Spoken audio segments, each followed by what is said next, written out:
Hi, நான் விஷாந்த் நீராஜ் பேசுகிறேன். எல்லாருக்கும் இனிய ஓணம் நாள் நல்வாழ்த்துக்கள். ஓணம்னா என்ன எல்லாருக்கும் ஞாபகம் வரும்? மலையாளம், கேரளா, அஃப்கோர்ஸ். ஆனால் எனக்கு ஞாபகம் வர்றது சாப்பாடு தான். சாதியா, அவங்கள பொறுத்தவரை சாதியான்றது ஒரு பெரிய விருந்து. நம்ம காரைக்குடி அது இதுன்னு நிறையா இருக்கும் இல்லையா? அதே மாதிரி சாதியான்றது கேரளாவுடைய ஒரு பெரிய விருந்துங்க. இந்த விருந்தை பற்றி பேசணும்னா 10, 15, 20, 60, 100 வகையான ஃபுட் ஐட்டம்ஸ் இருக்கும் அந்த விருந்தில் மட்டும். ஒவ்வொருத்தர் வீட்டுக்கான இதில் செய்வாங்க. மோஸ்ட் பேசிக்காக அடிப்படையாக இருக்க ஒரு சாதியா கூட 11 ஐட்டம் இருக்குமா. அதே மாதிரி அதோட ஹையஸ்ட் கவுண்ட் வந்து 64 வகையான சாதியா ஐட்டம்ஸ் கொடுக்குறாங்க. ஆனால் அருண்மலா வல்ல சாதியா அப்படின்னு ஒரு பிளேஸ் இருக்கா. அந்த பிளேஸில் மட்டும் 100 ஐட்டம் கொடுக்குறாங்களாம். சொல்லும் போதே எனக்குலாம் அப்படியே ஒரு மாதிரி இருக்கு, எப்படா நமக்கு கிடைக்கும் அப்படின்ற மாதிரி. மலையாள ஃப்ரெண்ட்ஸ் யாராவது பார்த்தீங்கன்னா ப்ளீஸ் எனக்கு கொஞ்சம் சென்ட் பண்ணுங்க. அண்ட் சாதியா பற்றி நம்ம சொல்ல போகணும் போது, சாதியான்றது வெறும் சாப்பாடு மட்டும் கிடையாது, அதை தாண்டி அதுக்கு ஒரு சயின்ஸும் இருக்குது, அதுக்கு ஒரு மெடிக்கல் பர்பஸும் இருக்குது அப்படின்னு சொல்கிறாங்க. சாதியா அப்படின்னு நம்ம சொல்ல போனோம்னா சாப்பாடு, சாப்பாடின் வகைகள், அதில் அவங்க என்னென்ன வகையெல்லாம் கொண்டு வராங்க அப்படின்றத பற்றி தான் நம்ம இப்போ பார்க்க போகிறோம். நிறைய உணவு இருக்கும் ஆக்சுவலி. சாதியான்னு போய் பிளேட்டர்ல உட்காந்துனா 64, 80 இந்த மாதிரி ஐட்டம்ஸ் இருக்கும்போது இவ்வளோ ஐட்டமும் வாய்க்குள்ள போகுமா? கண்டிப்பா அவ்வளோ ஐட்டமும் போகும். அந்த ஐட்டம்ஸ் போகும்போது நம்மளோட வயிறு வந்து அறிவியல் புறமாவும் மருத்துவ புறமாவும் நம்ம வயிறு வந்து சப்போர்ட் பண்ணுவோம் இவ்வளோ சாப்பாடையும் உள்ள எடுத்துக்கிறதுக்காக. அதனால இந்த சாதியா வகையில எப்பவுமே acid balance, carbohydrates, proteins, vitamins and fat, இது எல்லாத்துக்குமே தனித்தனியாக தான் வச்சுருப்பாங்க. ஐ மீன் கொஞ்சம் கொஞ்சம் ஐட்டம்ஸ் தான் இருக்கும். அந்த கொஞ்சம் கொஞ்சமாக வைக்கிறது வந்து நம்ம சாப்பிடும் போது இது எல்லாமே நம்ம பாடிக்குள்ளே பேலன்ஸ் ஆயிரும்னு சொல்கிறாங்க.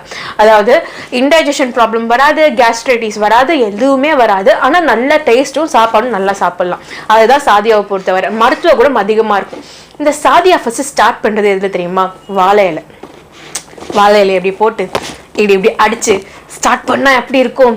ஐயோ, நான் தான் ட்ரோல் ஆகிட்டு இருக்கேன்னு நினைக்கிறேன் ஒரு தடவையும். ஸோ வாழை இலை தான் இதில் ஃபஸ்ட்டு ஸ்டார்டிங்கே. இந்த வாழை இலையை போட்டுட்டு அதோடைய வாழை இலையிலேயே ஒரு நிறையா ப்ராப்பர்ட்டிஸ் இருக்குது. அதோடைய நல்லது, வாழை இலை ஆன்டி ஆக்சிடென்ட் ப்ராப்பர்ட்டிஸ் இருக்குதுன்னு சொல்கிறாங்க. இந்த ஆன்டி ஆக்சிடென்ட்ஸ் வந்து கேன்சர் வரதை தடுக்குது. மோஸ்ட்லி கேன்சருக்கு மட்டும் இல்லாமல் நிறையா நல்ல விஷயங்களும் நடக்குது. அந்த நல்ல விஷயம் வந்து நம்மளோட ஃபேஸில் க்ளோ ஆகிறது, இந்த மாதிரி நல்ல விஷயங்களும் இந்த ஆன்டி ஆக்சிடென்ட் ப்ராப்பர்ட்டிஸ்னால கிடைக்குதுன்றதை சொல்கிறாங்க. அது மட்டும் இல்லாமல் இந்த வாழை இலையில் இருக்க சில இந்த க்ரீன் கலர் இருக்குது, அது வந்து ஃபினாஃபில். இந்த ஃபினாஃபில் வந்து ஆன்டி பாக்டீரியல் ப்ராப்பர்ட்டிஸை நமக்கு தருதுன்னு சொல்கிறாங்க. ஒரு இலையில நமக்கு ஆன்டி ஆக்சிடென்ட் கிடைக்குது, ஆன்டி பாக்டீரியல் கிடைக்குது, இன்னும் வேற என்னென்னலாம் அவ்வளோ நல்ல குணம் இருக்குது இந்த இலையில மட்டும். அந்த இலையை நம்ம வந்து நல்லா ஒரு இதில் கழுவி நம்ம அதுக்கப்புறமா தானே சாப்பாடு போடுறாங்க. So it actually nice. நம்ம வந்து வாழை இலைன்றது அதை பிளேட்டில் மாற்றாமல் வாழை இலையில சாப்பிட்றது தான் ஓணம் சாதியா ஸ்டார்டிங். அந்த ஸ்டார்டிங்க்கு அப்புறமா நம்ம நெக்ஸ்ட் எடுத்துகிட்டு போகிற விஷயம் வந்து புளிஞ்சின்னு சொல்லிட்டு ஒரு டிஷ் வைக்கிறாங்க. இந்த புளிஞ்சி என்ன தெரியுமா? Jaggery and ginger. ஜாக்ரினா என்ன? வெல்லம். ஜிஞ்சர்னா இஞ்சி. இந்த ஜாக்ரி வந்து ஃபுல் ஆஃப் அயன் ப்ராப்பர்ட்டிஸ், இரும்பு சத்து அதிகம்னு சொல்கிறாங்க. அது மட்டும் இல்லாமல் இது இம்யூனிட்டியை பூஸ்ட்டும் பண்ணுது. இம்யூனிட்டியை பூஸ்ட் பண்ணுதுன்னா இந்த டைமில் அது எவ்வளோ பெரிய மேட்டர்னு நம்ம தெரிஞ்சுக்கணும். ஜிஞ்சர் நம்ம என்ன சாப்பிட்டாலும் அது வந்து ஃபுட் பாய்சனிங்கை அவாய்ட் பண்ணும். என்ன நம்ம சாப்பிட்டாலும் ஃபுட் பாய்சனிங் அவாய்ட் பண்ணும், ஜீரணத்துக்கு யூஸ் ஆகும், இன்டைஜஷன் ஆகாமல் தடுக்கும். ஃபர்ஸ்ட் எடுத்தோடனே இவங்க வைக்கிறது இதுதான், நல்லா சாப்பிடுங்க, உங்களுக்கு எந்த ஒரு இதுவும் வராது அப்படின்றத சொல்லி ஃபர்ஸ்ட் வச்சிடுறாங்க. அது மோஸ்ட்லி நம்ம இந்த சாதியாவை பற்றி பார்க்க போகிறோன்னும் போது நம்ம கண்ணுக்கு தெரியாமல் இந்த சாதியாக்குள்ள ஒரு ஈக்குவலேபியம் ஒளிஞ்சிருக்கு. ஈக்குவலேபியம்ன்றது சமத்தன்மைன்னு சொல்லுவாங்க. இவ்வளோ டிஷ்ஷு சாப்பிட்டாலும் நம்ம வயிற்றுக்குள்ள எந்த ஒரு இதுவுமே அதிகமாகாது. அதாவது ஆசிட் அதிகமாகாது, கார்போஹைட்ரேட் அதிகமாகாது, இது எதுவுமே அதிகமாகாது. அது எல்லாமே கரெக்டாக மெயின்டைன் ஆகும். அதுதான் ஈக்குவலேபியம். அது நம்ம கண்ணுக்கு தெரியாது. ஏன்னா இவ்வளோ சாப்பிட்றோம் அவ்வளோ சாப்பிட்றோன்றது நம்ம கண்ணுக்கு தெரியும். ஆனால் அதில் இருக்க நல்ல விஷயங்கள் நமக்கு தெரியாது இல்லையா? சாதியானாலே அதுதான். மோஸ்ட்லி இந்த சாதியால இந்த வாழை இலை மட்டும்தாங்க, லீஃப், கீரை இதெல்லாம் நினைச்சு பயந்துராதீங்க, இது எதுவுமே இருக்காதுன்னு சொல்றாங்க. ஏன்னா கார்கிடகம்ன்றது ஒரு மந்த் ஆஃப் மலையாளம்ல கார்கிடகம்ன்றது ஒரு மந்த், அதுதான் இந்த மந்த். அதில் தான் ஓணம் வரும். இந்த மந்த்ல வந்து அவங்களுக்கு மோஸ்ட்லி ரெயின் வந்து அப்படியே அடிச்சு ஊற்றும் போது இந்த லீஃப்லி ப்ராப்பர்ட்டிஸ்லாம் இருக்கும்ல, ஸோ அதில் வந்து இன்செக்ட்ஸ் வரும், ஆல்கேஸ் ஃபார்ம் ஆகும். அந்த மாதிரி ஃபார்ம் ஆகும்போது அந்த லீஃபை வந்து நம்ம சாப்பிட முடியாது இல்லையா, பாய்சன் ஆகலாம், இல்லைன்னா அன்சேஃபாக இருக்கலாம். ஸோ அதனால வந்து இந்த வாழை இலையை தவிர வேறு எந்த ஒரு லீஃபையுமே அவங்க யூஸ் பண்ண மாட்டேன்னு சொல்கிறாங்க. ஆனால் இதில் ஒரே ஒன்று மட்டும் எக்ஸ்பென்ஷன், அது என்னதுன்னா கேபேஜ். இதை வந்து தோரனுக்காக யூஸ் பண்ணுறன்றதை சொல்கிறாங்க.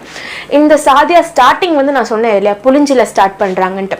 இந்த புளிஞ்சியெல்லாம் சாப்பிட்டு ஒவ்வொரு டிஷ்ஷாக வச்சுக்கிட்டே வரும்போது கடைசியாக அவங்க முடிக்கும் போது சம்பாரம் மோர் கொடுக்குறாங்களாம். சம்பாரம்னா எனக்கு என்னன்னு தெரியாது, பட் மோர்னா எனக்கு என்னன்னு தெரியும். பட்டர் மில்க் நம்ம தமிழ்நாட்டு மோர் தான் கொடுக்குறாங்க. ஏன்னா அது கடைசியாக சாப்பிட்டு எல்லாத்தையும் சாப்பிடுவாங்க. சிலது வந்து ஹீட் காஸ் பண்ணும், சிலது கோல்டு காஸ் பண்ணும், சிலது வந்து இன்டெக்ஷன் காஸ் பண்ண சான்சஸ் இருக்கும். இந்த மாதிரி சான்சஸ் இருக்கும்போது நம்ம கடைசியாக மோர் குடித்தோன்னா தெய்வீகமாக இருக்கும். ஆக்சுவலி அதை குடிச்சிட்டோன்னு வைங்களேன், நம்ம பாடியில் இருக்க அந்த டெம்பரேச்சர் இருக்கும்ல, ஹாட்டாக இருந்ததுன்னா அதை கோல்ட் ஆக்கிரும். கரெக்டாக மெயின்டைன் பண்ணுவோம் இல்லையா ஒரு டெம்பரேச்சரை, அந்த டெம்பரேச்சரை கரெக்டாக மெயின்டைன் பண்ணுன்றதை சொல்கிறாங்க.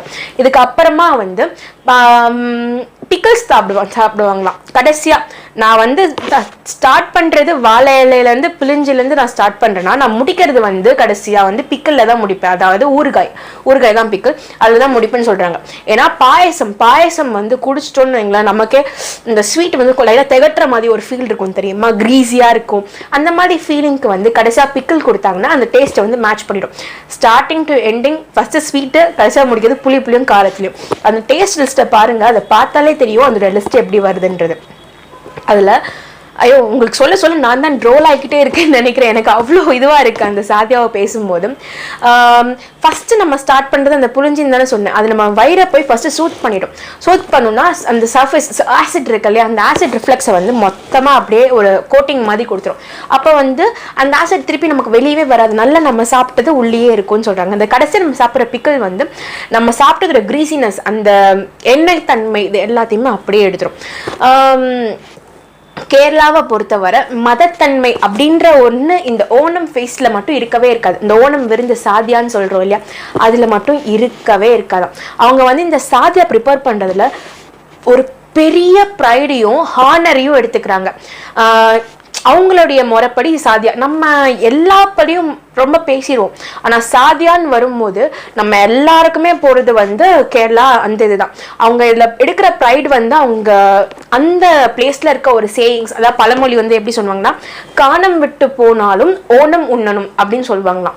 அப்படின்னா என்னன்னு தெரியுங்களா உங்களுக்கு, சொத்தையே விற்றாலும் ஓணத்துக்கு சாதியா சாப்பிட்டே ஆகணும் அப்படின்னு சொல்கிறாங்க. அப்போ அது எந்த அளவுக்கு அவங்களுக்கு முக்கியன்றதை பார்த்துக்கோங்க.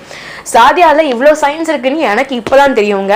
சாப்பாடில் இவ்வளோ சயின்ஸ் இருக்கு அப்படின்னு நிறைய பேருக்கு தெரியும். பட் சாதியால ஒரு ஃபெஸ்டிவலுக்கு மட்டும் நம்ம கொண்டாடுற ஒரு டிஷ்ஷஸை இவ்வளோ நல்ல விஷயங்கள் இருக்குன்றது எனக்கு தான் தெரியும். அதே நம்ம ஊர் சைடில் நம்ம தீபாவளி கொண்டாடும் போது பிரியாணி வச்சு அது வேற லெவலில் நம்ம சாப்பிடுவோம். அதுக்கான வீடியோஸும் உங்களுக்கு கண்டிப்பாக வரும், அதையும் நீங்கள் செக் பண்ணி பாருங்க. பட் ஓணம்ல சாதியாக்கு இவ்வளோ நல்லது இருக்குன்றது தெரிஞ்சுக்கோங்க. இத்தனை டிஷ்ஷஸ் இருக்கு அப்படின்றதுல நீங்கள் பயப்பட வேண்டிய அவசியமே கிடையாது.